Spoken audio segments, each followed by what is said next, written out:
Krishna milk union 60 సంవత్సరాలు పూర్తి చేసుకోవడంపై హర్షం వ్యక్తం చేశారు.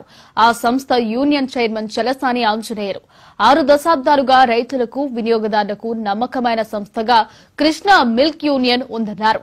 నాణ్యత, మన్నిక కృష్ణా మిల్క్ యూనియన్ కు మాత్రమే సొంతమని, ఎన్ని మిల్క్ యూనియన్స్ వచ్చినా తమ యూనియన్ కు పోటీ లేదన్నారు.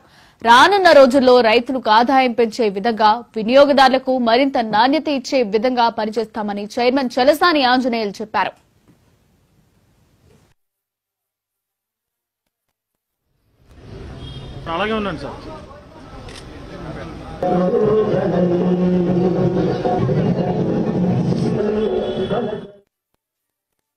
ఫిబ్రవరి 11 మిల్క్ ఇంటిగ్రేటెడ్ ప్రాజెక్టుగా సాధన 265 లీటర్లతో ఉదయం తెల్లవారుజామున 4 గంటల 45 నిమిషాలు ప్రారంభించినటువంటి సంస్థ ఈరోజు 12 కోట్ల లీటర్లో ప్రొక్యూర్మెంట్ దిశగా కృష్ణా, పశ్చిమ, ప్రకాశం, చిత్తూరు జిల్లాల్లో ఇవాళ ప్రయాణం చేస్తూ ఉంది. రోజు 6 లక్షల లీటర్లు ప్రాసెసింగ్ దిశలో.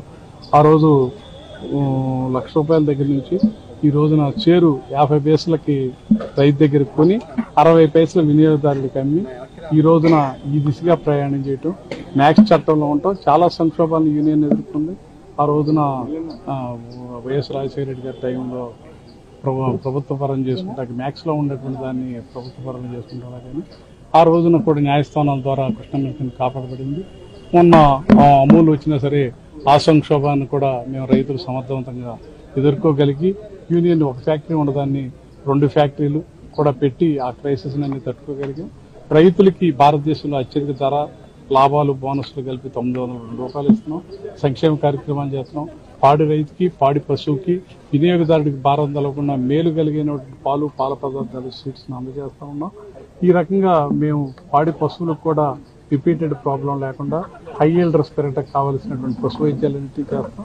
ఎన్ని కాకుండా ప్రభుత్వాన్ని కూడా తద్వారా విజ్ఞప్తి చేస్తున్నాం. విజయ అనేది విజయవాడలో కృష్ణా మిల్క్ యూనియన్లో పుట్టినటువంటి సంస్థ. ఫెడరేషన్లోకి వెళ్తాం, రాష్ట్ర ప్రభుత్వంలోకి వెళ్తాం. తెలంగాణ రాష్ట్ర ప్రభుత్వాలు కూడా 2 వాడుకోవటం, విజయ అనేది బ్రాండ్ అయింది.